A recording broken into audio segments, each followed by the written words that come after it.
Hello there, everybody. Welcome. Hello, Amy. Hello, John. Hello, Lori. Welcome there, everybody, to another edition on this Wednesday evening. Hello there, Jacob. How are you doing? Hello, I'm doing good tonight, Chris. I've been traveling across country. I'm actually in New Jersey right now. My first cousin's getting married, so I made the cross-country drive. And so I don't have the normal backgrounds that I usually do there. So we found a little space that I could set up my computer. So I'll I'm glad to be here. Let's just say that. Wonderful. Yes. Hopefully everybody's safe down south. And I'm glad you made safe travels. So, yeah. Oh, yeah. I was asking those angels for help big time as I was getting through. And one of the things that happened is I drove over the George Washington Bridge and past Manhattan on the way here to Jersey. And I saw the giant flag that they had, and I realized, oh, today's 9/11. And, because when you're on a road trip, I don't know about you, but, days just kind of merge into one another. And, it made me think, obviously it's a day for reflection, but it really made me pick up on what we had ended with last week, which was the importance of the responsibility of light workers and for us to shine our light and to be the example and to do our best to always do the right thing, be helpful, be kind, to put out that positive vibration in the world. And especially on days like today, that it's kind of mixed blessings, right? It's a day, it's still sadness because of what happened, but you can focus on the amazing heroes and all of those first responders that they didn't hesitate. They had this love and this commitment and honor, and they were doing their job, right? So I think, okay, if we're light workers, we have to do our job, and hopefully not many of us will be ever called to run into burning buildings, that are crashing down around. But we have our own ways of running into hard situations to help other people, and we can't hesitate.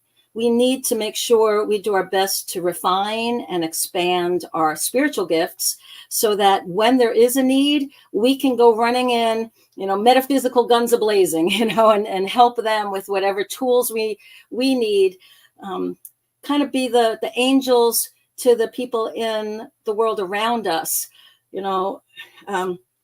I saw, well, actually, I know you were in law enforcement, so I also want to give you a minute, Grizz, to make a comment if there's any reflections you had on this day. Yeah, so my heart and prayers go out to all first responders and even our viewers that are affected by 9/11 that have lost family members and their friends in this. I've lost, I think, 17 or 19 friends in 9/11. And we also have viewers that are watching us right now that have been affected, that have been in the towers that have came down, that are watching the show now. So our condolences to you as well that are suffering. So yes, absolutely. Yeah. One of the things that's really important too that I've been thinking about, and on my way down, I stopped and I saw a friend, and one of the projects that she does is she's like, well, I want to spread light and love the best way I can. And what she does is she gives out these little magnets to anybody she meets who she makes a connection with. If she's taking a bus, she'll give it to the bus driver to put up on the side. If she's taking a taxi or a car service, she'll put that. If she's walking through a supermarket, she'll put them on the carts, or, she just shares and makes that connection with people. And she calls it her own little ministry, right? She says, I can't do a lot in the world, but I can just remind people that, somebody cares about you, and just have a blessed day, do your best, and sharing that positive energy. And so we don't need to have massive spiritual gifts or resources and do these major big things all the time. Sometimes just the littlest gestures, if that's what we can do on a consistent basis to address the malevolence and contention in the world and fight that with little bits of kindness and little bits of positivity.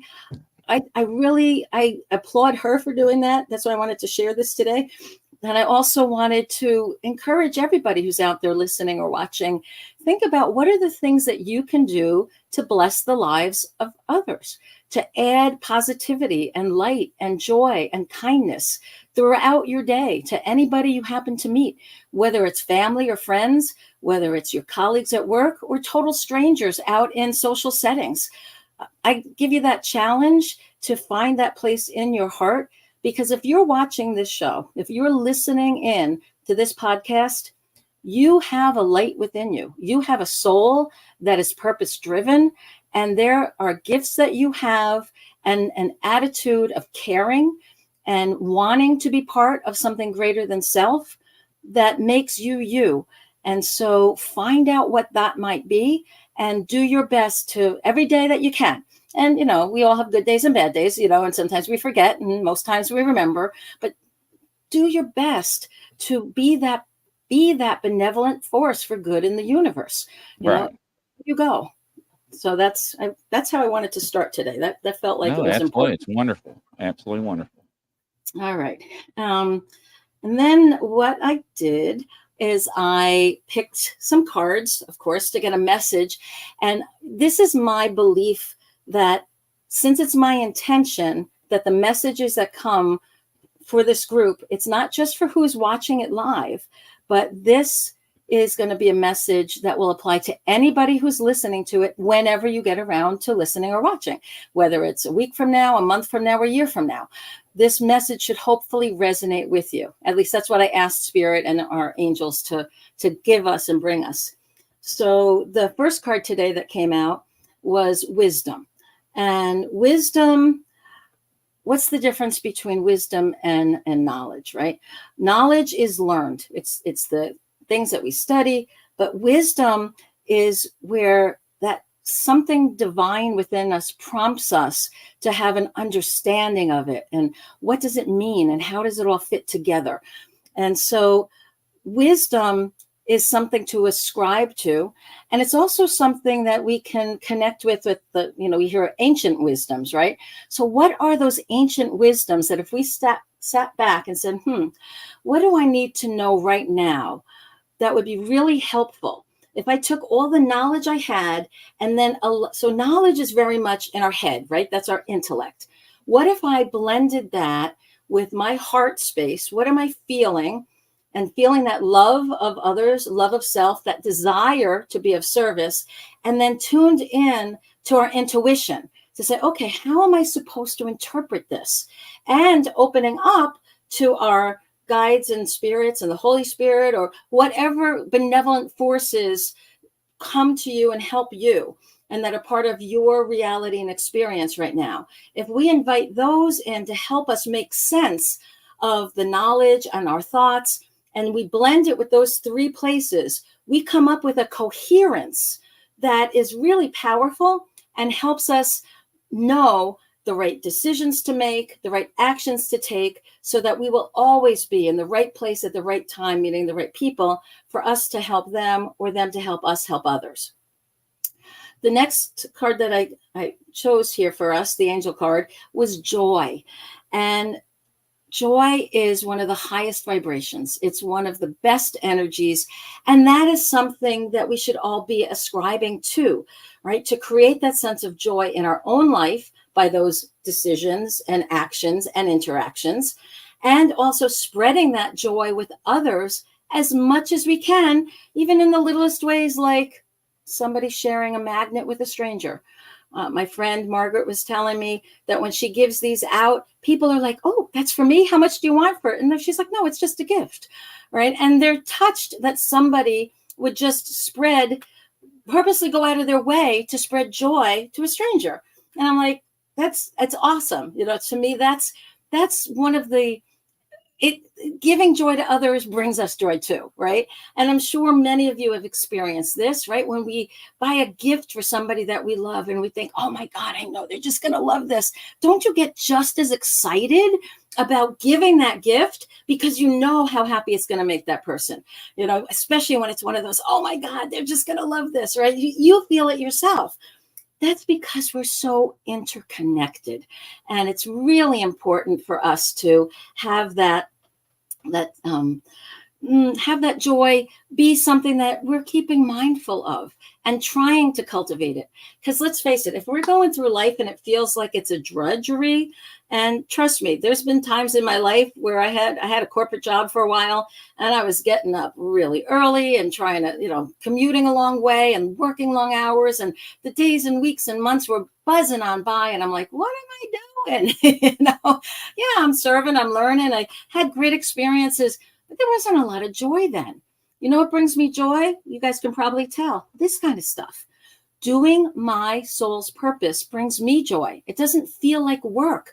These hours that we're together when we do these podcasts and live shows, they go by in a blink. And I'm sure, Grizz, your days go by in a blink because you're following your purpose. And that brings you a sense of fulfillment and joy. So if you're out there watching this or listening to this and you're like, I don't feel a lot of joy in my life, I would ask you to step back and invoke that first angel card of wisdom, right? It's like, how can you take the intellectual thinkings around you, blend it with your heart, blend it with your gut to figure out, to have that wisdom of how can I have more joy in my life? And, one of the easiest ways is to be of service to others. And it sounds a little counterintuitive because you're like, how can I have this feeling of joy? It's by making other people more joyful. You actually get that as a benefit for putting that effort in and trying. So that's just one way. The second is really take a look at what we've talked about in some prior episodes, which is, what is your soul purpose? Are you on track? Are you doing the things that, bring you that sense of fulfillment? Those background items, those things that you've wanted to do and always been waiting to do and hoping to do, are you making efforts and strides to take one step every day a little closer in that direction? Many of us could not just say, okay, screw it. I'm leaving my daytime job. I'm going to go and do this thing that brings me joy. I'm going to be creative. I'm going to go. Yep. A few people can do that. We may get to that point where we can do that, but for the most part, it's much more peaceful and calm and probably realistic to start with small steps and move in the direction each day. So in your free time, start cultivating those skills, researching what you need in those moments of whether it's vacation or on the weekends or whenever you have that time and any extra resources, start devoting them to learning the skill, meeting other people who do those things, and start trying to put together an actionable plan of how do I get from here to there. All right. So it's getting real practical. So let's get a little bit back more to some mystical stuff. So I also chose some other cards to say, what else do we really need to know today? And I got the Magician card reversed, which basically means we all have tremendous power and gifts, but in our past, we weren't using them to our fullest. And it could be very simply, we had spiritual ADHD. We got hyper-focused on one thing and we forgot about the bigger picture. Or we got distracted by the day-to-day worldly responsibilities and the things that we just have to do every day. There's certain things that we live in a physical body, we live in a physical world. We have to clean, we have to cook, we have to shop, we have to, there's stuff you have to do, right? You have to work to create your income because at least we're in a society where money versus barter is the primary way that we get what we want and need and share that with others. So for many of us, we forgot about our spiritual gifts. It was a background thing, right? And so now we're at a point in the present, we got the Knight of Swords. And the Knight of Swords is the card that talks about purpose and quest. Remember, swords is the suit that talks about your worldly power that is fueled by your spiritual desire and your spiritual gifts. And the more successful you are on the outside is a reflection typically of how much in touch you are with your soul and have taken the time and energy and resources to cultivate your intuition, to cultivate your spiritual gifts. And then the last card that was for the future, and this is the Ace of Swords, and it's reversed. And this is, again, if you look close here, there's two roses on either side of the sword. And so what happens when that card is reversed is we focus much more on those roses than we do on the sword. And it says, in order to have the financial, worldly power and the success that you're looking for, again, you first have to have that spiritual, intuitive connection with your soul, so that that is what is driving everything and helping to kind of make sure you have that momentum and are able to go forward.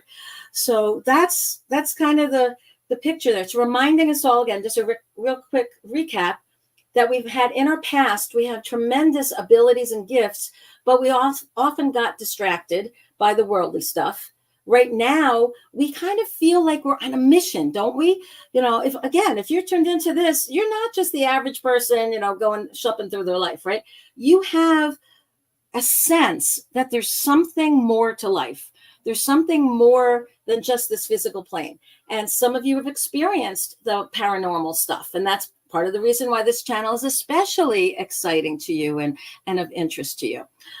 As we go forward, the more that we tune in to our intuition, the more success we're going to have in the worldly part, and the more joy that we're going to cultivate, especially if part of our purpose is to be of service to others.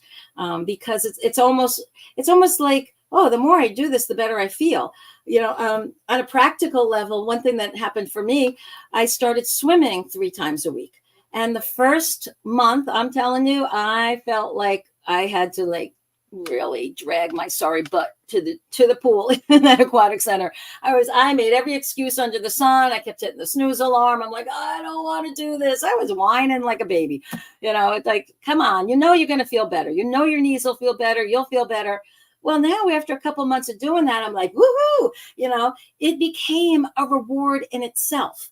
And I think there's a lot of things, especially when it comes to developing spiritual gifts and developing intuition, or pretty much any new habit or skill, it takes time to make it almost automatic, right? But when you do that, when you have that discipline, maybe, and discipline's not like, who wants to talk about discipline? But when you have that discipline, you don't actually need as much discipline when all of a sudden the end result is something joyful, that you feel better. Like, there's not discipline for me to say, oh, I'm bringing my computer and my camera and my mic and everything with me on the road because I have a show to do. It wasn't like, oh God, I got a show to do. I'm like, I can't wait to do the show. It's joyful, right? So when we can look at things in our life with a different perspective and start to figure out how can we change the things that are habits that feel like a lot of work, that kind of battle us,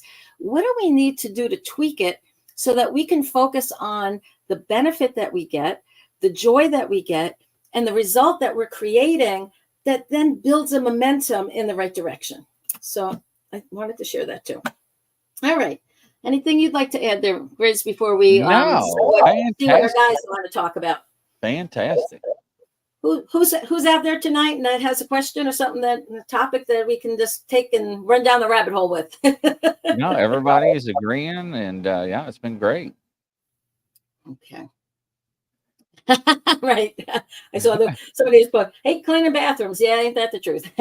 Right. Well, you know, I do think sometimes, I mean, mindset, isn't it amazing how we think of something really determines our experience of it? You know, I know from a metaphysical truth, where our thoughts go, energy flows. We know that, right? That's not a big secret. But I do know that if we are expecting, oh, this is going to be a drudge, or this is going to, this is going to suck, or whatever, it does, right? It's a self-fulfilling prophecy. But if we're like, I really feel so good when I see the accomplishment, because, there's not a lot of little things that we can do in our life that give us that instant gratification of, there's a sink full of dirty dishes. Next thing you know, you spend however many minutes you need to wash them, dry them, put them away. It's like, the counter is clear, right? Or vacuuming, right? It's like, oh my gosh, at one point I had 6 dogs and a husband. And so vacuuming was a regular occurrence in my house, right? But there was this really nice, satisfying feeling when I finish that room and I take the dust cup from the vacuum and I dump it and I see all that hair and dust and dirt and stuff that, leaves and everything else they tracked in, that now is in the garbage and not on my rug, right? And it's felt good. Even like taking care of a car, getting an oil change or doing the oil change. There's all kinds of little things that we do, but how we look at them is really a determination of, not only will we do them on a regular basis, but how do we feel afterwards as well? So metaphysically, so let's kind of bring this back to our spiritual gifts. So what are the things that we need to do if we are trying to grow our spiritual gifts? Well, first of all, we need to make time, right? So first, if you're watching the show or listening, you've already got that first part down. No one has to sell you on the fact that, I need to devote some time to this, because you are devoting time just listening or watching. So yay. All right. That's the first step. We also have to figure out, what is it that we're trying to accomplish, right? So let's say you're trying to become more clairvoyant. You want to be able to see auras.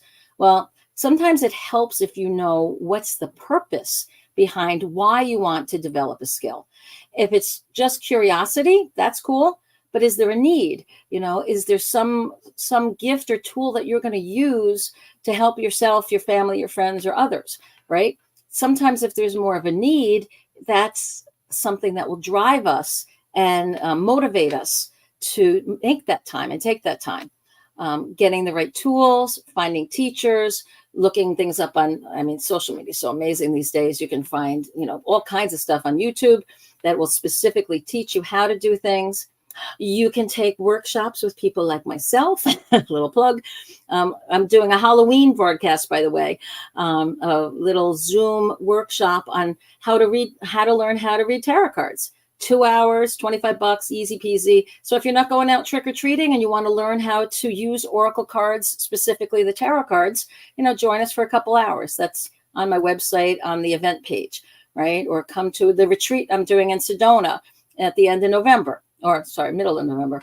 And that's to teach you how to do it, right? So you can learn in person and devote a lot of time. You can take a little online course or Zoom class and devote smaller time, but you're still working on it. And then it's about practice. Every day might be too much, right? It's not like exercise, it's spiritual exercise. So, just like you might want to exercise 3 times a week, maybe you say, I'm going to spend 15 minutes 3 times a week experimenting with my spiritual gift and seeing where it leads me. Or maybe it's 1 day a week for an hour. I don't know. You'll know what's the best thing for you, but you have to devote some time and be willing to invest the effort into it if you're going to make any progress, right? And again, it can be it's all right to dabble. It's okay to be curious and play. But I believe that this is a time in our history where the gifts that we all have are very much needed. And so I think that spirit is kind of whispering in our ear and giving us the push out of the nest saying, go learn this, use this, go help others with this. And so, and that's part of what's so beautiful about this whole community that's formed here on the paranormal networks and on the Bigfoot network here, right? All the different shows and different people and all the different viewers that come. And some of you go from show to show to show and, you're hungry for it, right? You're trying to take it all in. That's fabulous, right? And you share it with other people and you tell other people. In doing that, I remember a long time ago, I heard the best way to learn something, to really learn it, is to have to teach it to somebody else. right? Right. So if you do that, have that as the back of your mind. If you have children, wouldn't you love for your children to know how to tune into their intuition? Well, how good are you at tuning into your own, right? Okay, so maybe learning those couple of tools and techniques and things that you can do so you can help them. Kids are amazing at so many of the things that we have to work on as adults to learn or remember. They just never forgot. It's just a matter of helping putting a boundary or a perspective on it for them to help them understand how and when to use the tools. But they have amazing abilities, until they shut down or until they forget and go on with the day-to-day. So, all right. Any questions or topics? A little twist that says I'm all about learning there. Yeah. Well, I used to believe that it was a good day if I learned something on that day. Isn't that the truth? Yep. The other thing that wisdom, since that started here, it reminded me a little about the serenity prayer. God grant me the serenity to accept the things I cannot change, courage to change the things I can, and the wisdom to know the difference.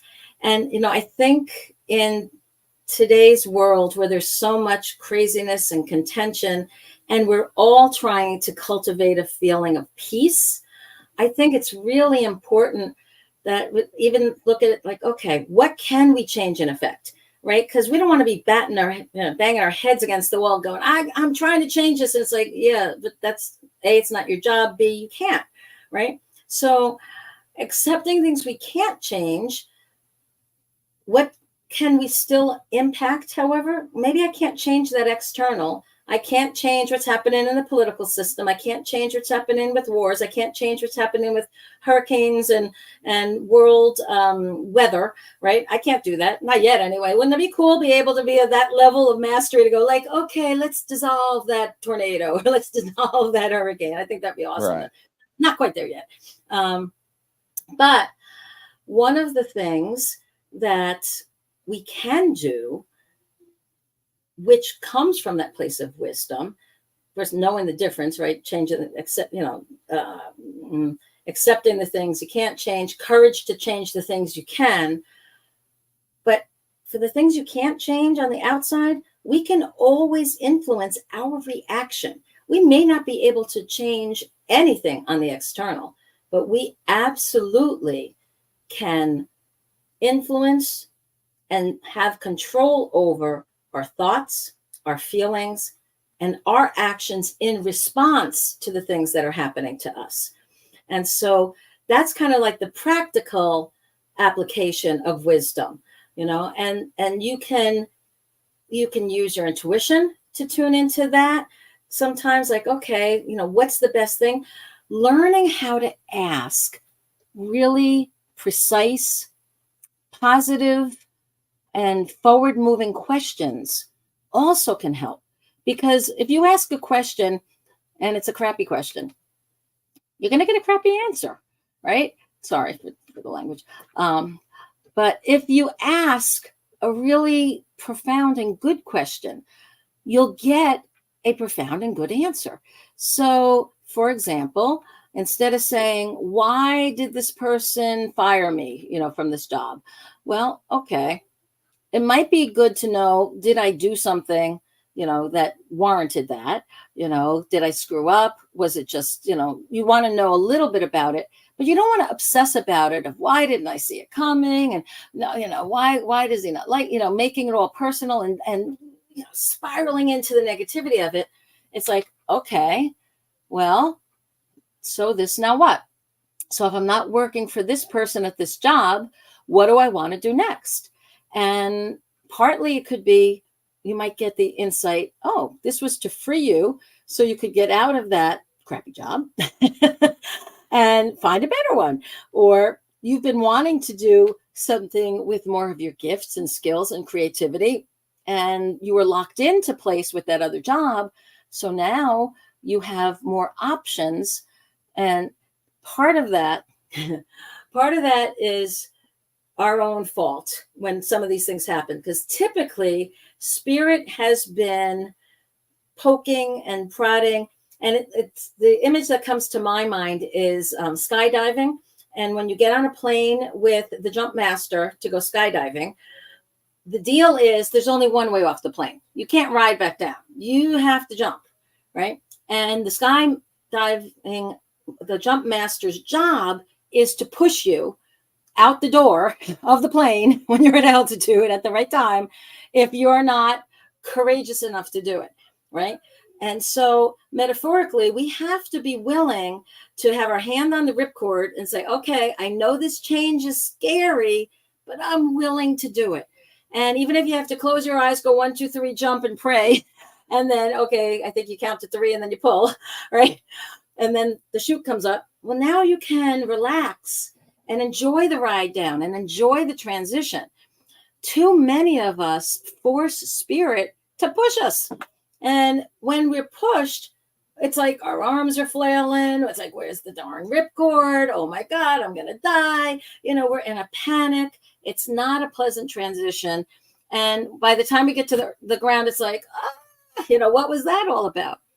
But in essence and in reality, that transition could have been fun and you could have had a sense of adventure as you were floating down. Once you realize, like, oh yeah, the chute actually opened. Praise God, it opened up, right?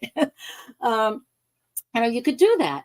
So I think a lot of what I'm feeling these days, and this is coming up a lot in some of my personal coaching sessions I'm having with people, is that you have to be willing to take the steps to start using your gifts voluntarily. And if you're doing that and growing and using them and being of service to others and starting to fulfill that purpose of your soul and having that sense of creativity and joyfulness, and your life feels like it's on track, wonderful. If it doesn't, we kind of have this sense of urgency because of the times we're living in.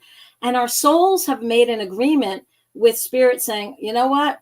If I'm kind of dragging my heels with getting around to all this stuff, you have my permission, give me the push. And that's where I think we find ourselves sometimes in situations where, like, wow, I didn't see this coming, or wow, what happened here? Again, those unexpected things that we necessarily can't change, but we can react to them. We can find that wisdom. We can find that balance within us, that what do I think about it? What do I feel about it? What do I know from a gut perspective about it to help me become the best I can going forward? And back to asking the right questions is even simply asking, what can I learn from this? How can this be a blessing in disguise? And Grizz, maybe you want to just kind of share a tiny bit about, you had a horrible accident, and yet that whole thing turned out to be a blessing, didn't it? Yeah. So in 2019, ladies and gentlemen, I was on duty and I had an accident and they thought I broke my back. However, that's when they accidentally found cancer on one of my kidneys. And if I didn't fall and have that accident, I would not be here today. So that's what she's saying. Blessings are in disguise, and I'm a firm believer in that. Welcome, Dennis, to the show. Nice to have you. So absolutely, yeah. It's amazing. So, any topics or questions that popped up that you happen to notice in the chat there? That no, everybody's agreeing with you and agreeing with what we're saying, and blessings in disguise. Yeah, it is. And, we talk about things and no coincidences, right? In other shows and with this and higher vibrations. And ladies and gentlemen, it is real. And a lot of people do not believe in it, but it is. Yeah. So, I'm gonna share a quick little story of something that happened today that it just shows me how much spirit can pay attention to even the smallest of needs that we have. So as I was driving on my way here, I realized that I could take about a 15-minute detour and get to the cemetery where my mother, father, and brother are buried. And I wanted just to go and make sure that their headstone was, looking okay. Sometimes, they'll mow the grass, but sometimes the weeds are up around it or whatever. And it's been about 6 years since I've been back east. And there's other family and friends around that I would hope would take care of it. But I was like, all right, let me go and stop there. But before I went there, I started thinking, am I going to need like a shovel or a claw? And I'm like, have nothing. I'm on a road trip. I didn't plan to do gardening, right? But I'm talking to a friend at a rest stop, or a new friend at a rest stop. And I look down and there is a really big paper clip. And I'm like, and I hear the voice of spirit telling me to pick up the paper clip. I'm like, well, what the hell can I read with a paper clip? And I'm like, I'm at a point in my life, like, all right, if I get a message that clear, I'm going to listen. So here I am. I got the paper clip in my pocket. And I walk up to the headstone, and I have a paper towel and a bottle of seltzer water in case it was dirty or birds or whatever, whatever. I wanted to, be respectful and clean it up, So as I get there, I see that the grass had grown up a little bit, so I could pull some of that out.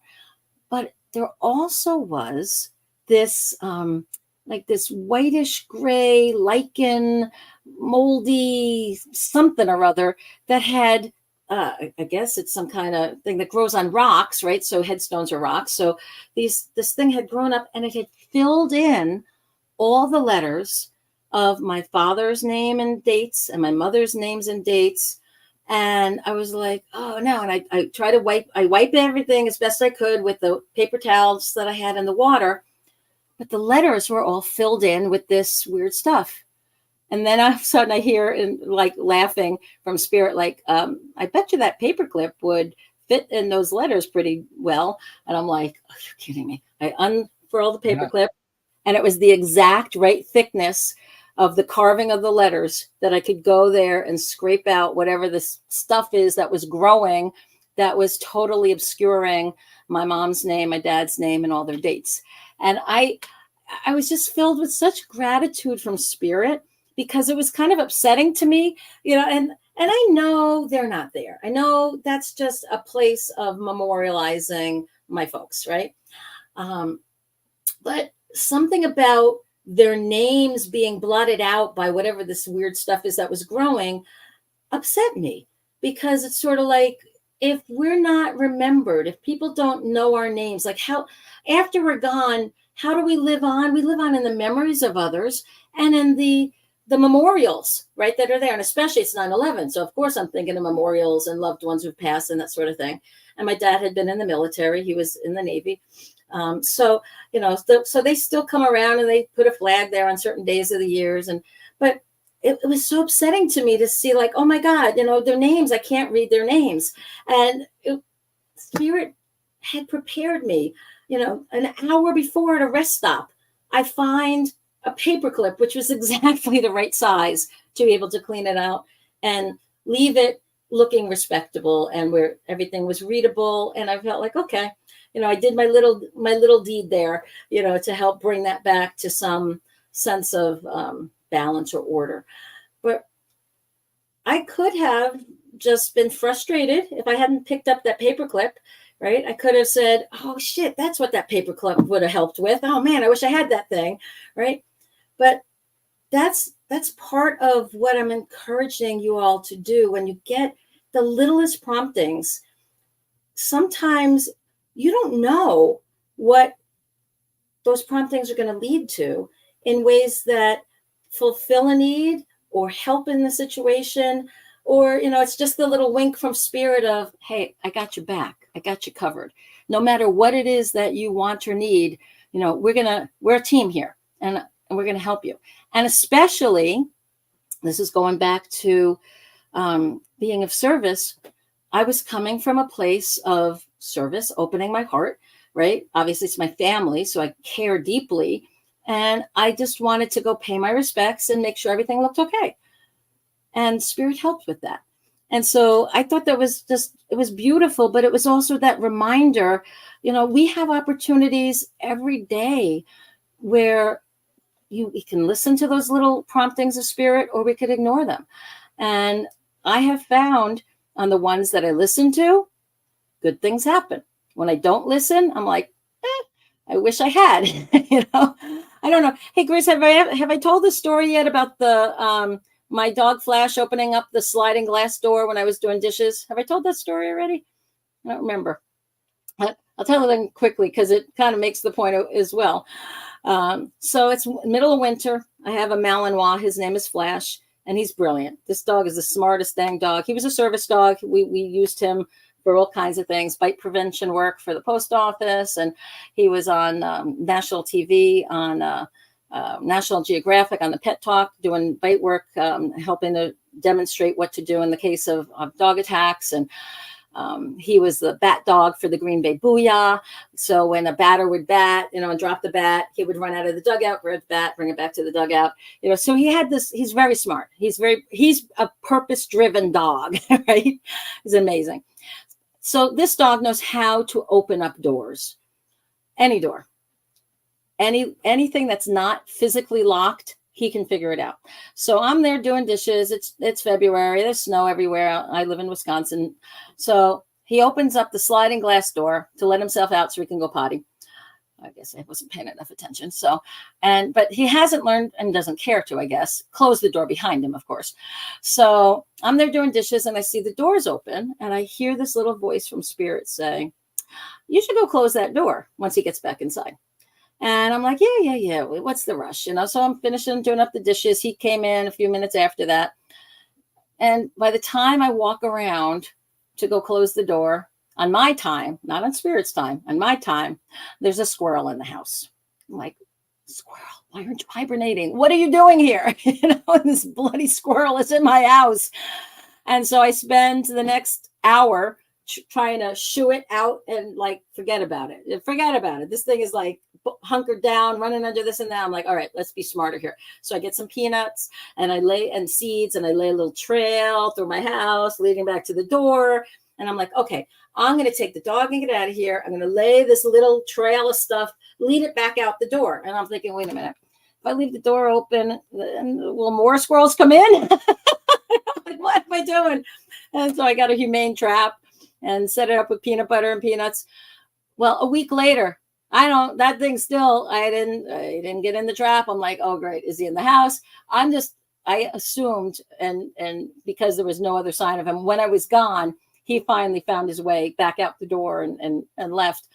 But I wouldn't have had all this hassle and this craziness if I had listened to the voice of Spirit. And again, it was a very simple thing, but it was time dependent. And there was a sense of urgency, but I ignored it. I didn't think it was that big but you know what? I should know better. I do know better. And so, it's kind of Spirit's way to be like, if you're going to be teaching this stuff, you got to live it, right? If this is the truth you're trying to get to other people, you have to, even for the little things, listen. And so then fast forward to today, when I heard pick up the paperclip, and I'm like, really? I listened. And I was so happy I did. And so, that's, as we develop our intuition, as we go forward in our life, I find the more I listen to Spirit, there's the sense of partnership, because they know that we're reliable and we can be used to help others or do good things. So they empower us and they support us and they help us. And especially when it is a desire of our heart and a prayer that we've offered up in order to go forward, they are more than willing to help with that. But still, it's one of those, every now and again, you've got to get that reminder of, I know I should have listened. And I tell you, if I get the message again to close the door, darn well, I'll be like, all right, wait, stop. I'm not done with the dishes, but I'm going to go close that door, because it was such a clear message. But yeah, it was funny. I've had birds come in the house sometimes. They didn't warn me about those, but that was typically just too fast. Like the garage door was open and the house door was open and it flew in, but I was usually able to very quickly get it out. So it wasn't a big deal. So I don't blame them. I'm like, but it's kind of funny when nature comes where it's not supposed to be. Like when it's in your house, all of a sudden it's used to being outside. I just try to stay calm because the poor little bird was freaked out. I'm sure the squirrel was freaked out. He wasn't like, oh, yay, I found, no, he wanted to get the heck back out. You know, he was probably just a little curious and then realized like, oh my God, where am I? So, all right. All righty. What else should we talk about today? Let me think. Anybody on have any? Yeah, this is great. No questions, huh? All right. So one other thing that came up to me this week, which was really kind of interesting. I watched a show that talked about how Egyptian hieroglyphics actually became the beginnings for language and the alphabet actually that we use today. And I thought this was really interesting because one of the questions I've always had with like some of the ancient wisdoms, you look at some of the old drawings and hieroglyphics and stuff, and you try to figure out like, what the hell did that mean? You know, if they took all this time to carve these amazing wall paintings and carvings and inscriptions, what was going on here? And I had never heard of this concept of a rebus. I don't know. Do you know what about rebuses there, Grizz? R-E-B-U-S, rebus. So what a rebus is that you take the sound. So if the hieroglyph was a duck, sometimes a duck just means a duck, right? But sometimes they started using it to represent the sound of the word duck was something that started with an SH. So if they ever needed an SH sound, so if they were writing the word sheriff, right, they might use the duck for the SH, and then some other character that the name of that character had the sound of the ER and so on. And so when they realized that they were taking not just the symbol to mean whatever the symbol was, but that the name of the symbol was sometimes there, it opened up how things could be interpreted. And this excited me a little bit because it's a key to understanding the way ancient people thought. And then what happened was they were, let's see, what kind of miners were they? I think it was a turquoise mine that they had somewhere in Egypt. And the miners there started to just abbreviate. So instead of doing the whole duck, they just did a part of it for the SH or the outline of it. And that was the beginnings of the first alphabet being codified. And I thought, wow, how much of ancient worlds and languages are really much simpler than we think if we can figure out what's the key. And so that just kind of got my mind very excited about trying to figure out, like, so if we're looking at things energetically and even in spirit, like, are there those similar kinds of rebuses or those patterns of, are we looking at something literally, like the representation of it, or a name carries energy? And so were they focused more on the name and the power of the spoken word?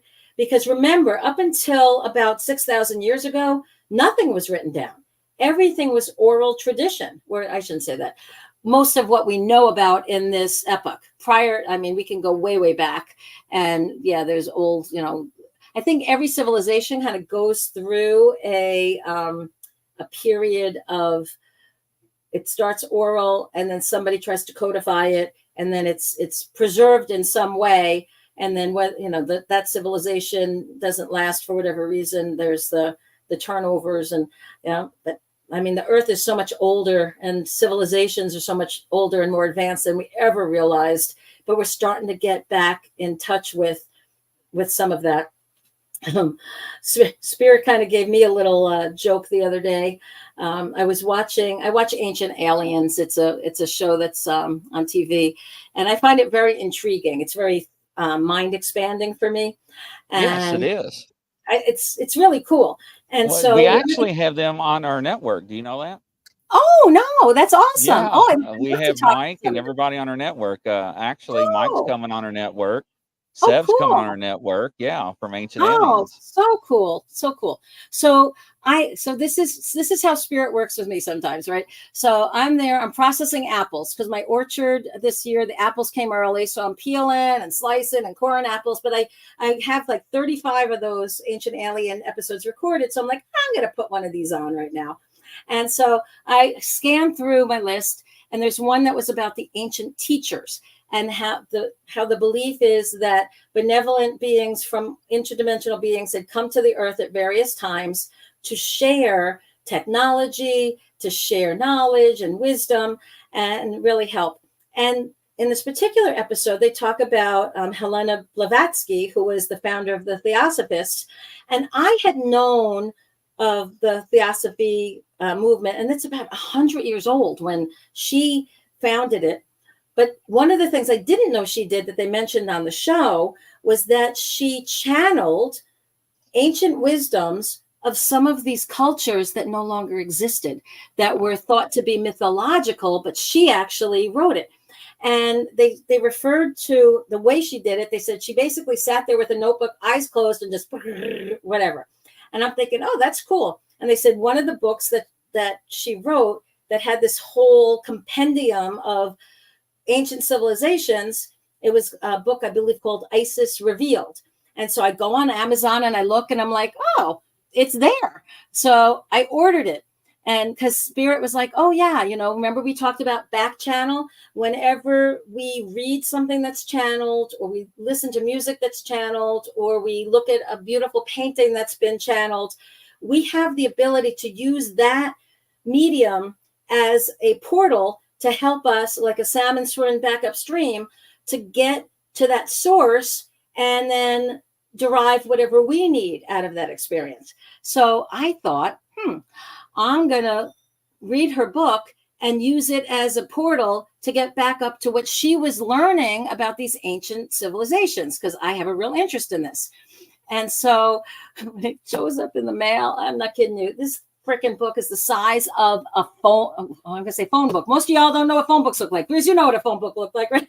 Big, Yeah, big. yeah. And so did the perps when I smacked them on the head with it. Oh my God. No, I'm joking, ladies and gentlemen. The I book never was did that. huge, and the print was so small. I Yeah, needed right. to buy magnifying glasses. Hey, you ever go to the phone booth and look up somebody's name and number, and somebody ripped the damn page out? And you're like, what the hell? What's wrong with people? That used to fire me up. I know, right? So yes, right. So leave that alone. Well, this book on the back, it says it's 540,000 words. The book is 540 pages of this massive pages with tiny print. And I'm like, okay, Spirit, I have to read all this? Like, what? No. This is going to take me forever. It's going to be like a year-long project. But what Spirit basically said was, yeah, you can back channel it. But here's the thing. This was channeled 100 years ago. And she talks in the book about things that would be found, like the Dead Sea Scrolls, which backed up the existence of the Essene communities. And. So they're like, you don't have to rechannel what she channeled. You just have to know enough to say what happened within the 100 years since she brought that through that verifies it. And more importantly, what things were in there that haven't been found yet that are significant. And those are the things to meditate on, back channel up, and see if you can get in additional information about. So I got some new marching orders from Spirit, but I had to laugh when that book showed up from Amazon. I was like, you gotta be kidding me. It's a massive book.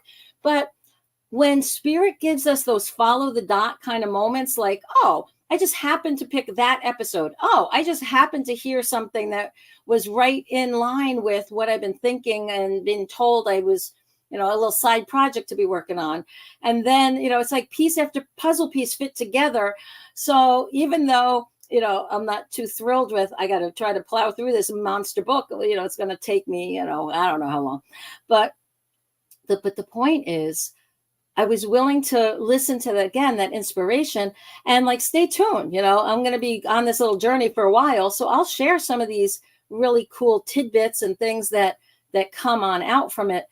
But Spirit didn't warn me ahead of time. Like if I had seen, I know me. Oh, I'm not lazy, but I'm not ready to take on major projects. I got stuff I'm doing, right? If they had told me, oh yeah, we're going to give you a phone book size book with letters so small you got to buy magnifying reader glasses in order to read it, and it's 540,000 words, I would have been like, yeah, no. I don't think so. Thank you very much. You can pass that on to somebody else to do. I don't have an interest. Yeah, isn't that the truth? Yeah. Isn't that the truth? Yeah. Well, that hour went by quick again, didn't it? It did. So y'all, I think I mentioned the Sedona retreat. I mentioned the Halloween, teaching y'all how to read oracle cards and tarot cards and stuff. Obviously, I have my books that are on Amazon, the Creative Not Now, which is about life coaching, and the Portal to Potential, which is uplifting, channeled information from Spirit to really help you and anyone who reads it kind of feel that connection, be able to do the back channel for yourself. And trust me, it's not 540,000 words. It's a much more reasonable little book. But it also asks questions in there that are good to ponder, to help you figure out what you want and need in your life and where you want to go. So as you carry on this next week, think about, again, some of the little questions I throw out there to you, the challenge of how can you add benevolence to the world around us? How can you shed a little extra random act of kindness, share some love, share some light, make other people's lives a little easier, a little better? I'm telling you, that will bring more joy into your life. That will bring more blessings. The more that we share our blessings with others, our gifts with others, the more Spirit says, oh, you're doing something good with this. Here, have some more, have some more, have some more, right? Because they see that we're in this flow. Spirit loves flow, right? Nature abhors a vacuum. We give away a lot of our stuff. There's a vacuum. Oh, here's some more to fill in that space. So take that time and really even ask yourself, and start with yourself. What's the most kindest, loving thing you can do for you? Forgive yourself, be unconditionally loving with yourself, take care of yourself. If you're exhausted, you're not of any use to anybody else, right? Get the sleep you need, eat well, tune into Spirit, find things that bring you joy and do those so that you feel good about your life and you feel good about where you're going. Every day, it takes time. Even if you're spending only 5 to 15 minutes a day thinking about or taking actions that will lead you in the direction that brings you joy, it's so worth taking that time. If you don't do it for you, who will, right? It's thinking that, oh, well, other people are going to make me happy. Maybe in some ways, husbands and wives and parents and kids. Yeah. There's definitely, that's part of the blessing of being in those relationships, that there should be that exchange of joy. And that should be a priority of, I want my mate, I want my kids, I want my family to be happy. And I get joy in helping that happen. But when it comes down to it, we have to start with ourselves. We have to go first, right? And do the things there to create whatever we need as far as the changes. If we have some stuff that are blocking us from joy, we need to work on getting rid of those. It's part of the challenge of life, but also the opportunity that's here. Spirit doesn't get to do the evolution that we do. Without a body, they have a lot of freedoms, but they can't get that same level of learning and interconnectedness that we can from the experiences and the relationships we have on the physical plane. And so instead of thinking of it as this is hard, I think if we reframe it as, wow, there's so much opportunity here, and I'm just going to commit myself to being the brightest light I can be, to shining my light, to sharing my gifts, to sharing my knowledge. And even if I only know this much more than my neighbor, I can teach them this much, right? And in teaching them that, Spirit's going, oh, look at that. This person's sharing. You know what? Why don't we teach them a little bit more and see what they do with it? And a little bit more and a little bit more and a little bit more. And the next thing you know, you're in, again, this wonderful magical dance of synchronicity, where you're in the right place in the right time, meeting the right people, having experiences that fulfill you, and allowing you to fulfill the full measure of your creation, to fulfill the purpose for your soul in this lifetime. And there's nothing, I can guarantee you, there is nothing that will bring you more joy than when you are on the trajectory of your soul's intent. It just is like, wow, it's like everything else takes a backseat to that. And once you're getting close to that and you start to identify what it is and where it is and how to do it, life becomes this, it doesn't become a drudge. It does become joyful. It is filled with wisdom. It's filled with wonderful opportunities to bless others and then receive blessings ourselves. Any final thoughts there, Chris? Yeah, it's been fantastic. All of our links are down in the comments. Make sure and check them out, ladies and gentlemen. Don't forget, I'll be live on TikTok tonight at 10 p.m. Eastern time. We got another show coming up at 9 p.m. Eastern time as well. Make sure and tune in for that. And what a wonderful show, like always. And thank you, ma'am. And don't forget to tune in for next week. And from coast to coast, around the world, ladies and gentlemen, Godspeed. We'll see you here shortly. Bye-bye. All right. Take care, y'all. Bye-bye.